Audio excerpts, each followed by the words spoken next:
My dear sisters and brothers, I'm sorry that at the beginning of the Mass I didn't mention that today we celebrate the feast of St. John, Apostles and Evangelists.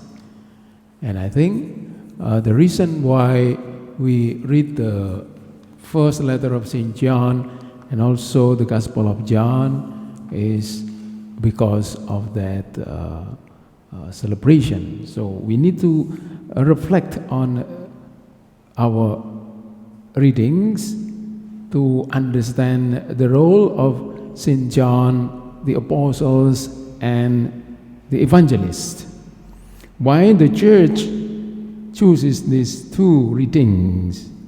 Because the Church would like to highlight his unique role as an eyewitness to the incarnate Christ, which now we are celebrating, and a witness to his resurrection. So actually when we celebrate Christmas, we need also to remember the death of Christ and his resurrection, because these two cannot be separated. So these passages present a fundamental truth for Christian life, that Christian faith is rooted in the historical reality of Jesus, who is fully God and fully man. God made flesh. Again, God made flesh.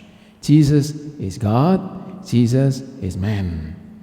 What is the meaning contained within these two readings?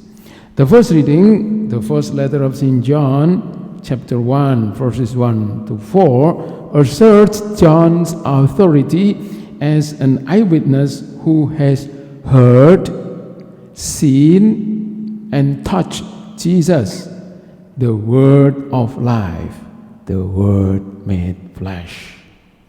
This direct physical experience is powerful testimony against heretical teachings which circulated at that time when this gospel was written, when this letter was written, such as those denying Jesus' humanity and failing to acknowledge his divinity. They refuse that Jesus is truly God and truly man.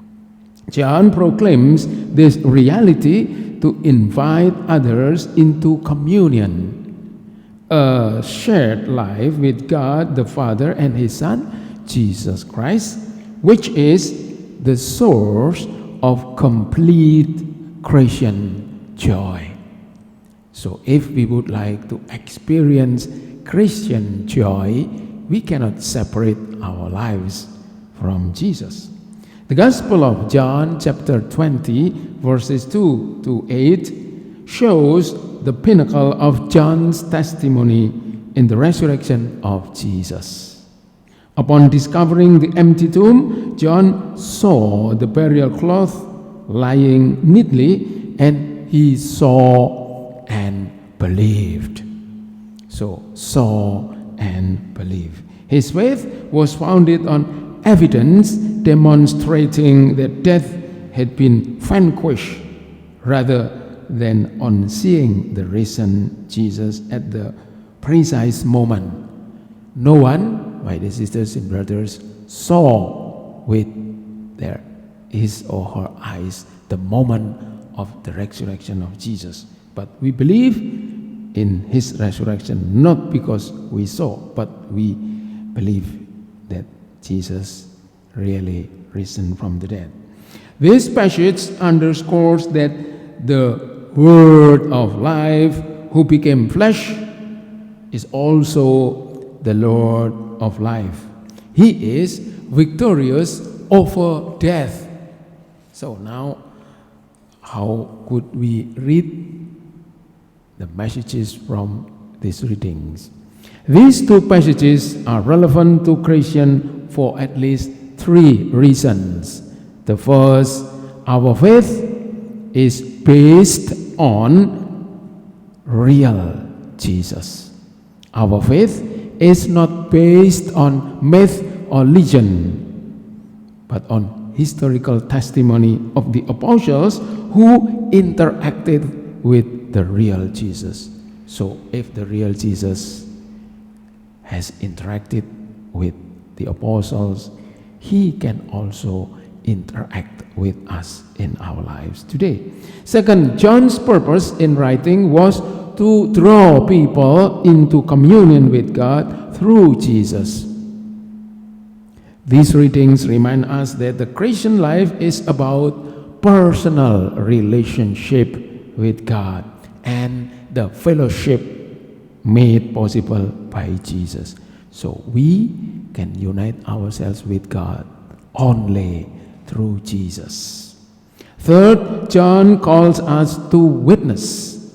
Just as John shared what he experienced, we are called to share how we have encountered the living Christ in our lives, offering that same hope to others. Again, the Christian faith is not just to be held privately for ourselves, but to be shared. We are chosen by God, we are blessed by God, we are united with Christ, not only for our own sake, but for our world, for our neighbors. St. John the Evangelist invites us to place Jesus at the center of our lives by strengthening our relationship with Him through prayer and Scripture.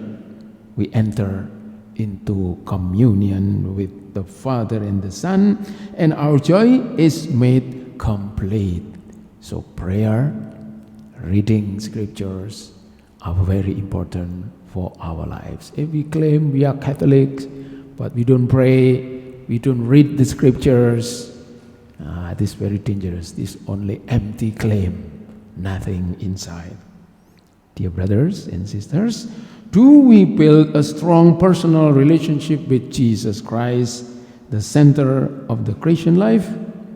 How do we currently commune with Jesus through reading Scriptures, meditating on it, and putting it into practice?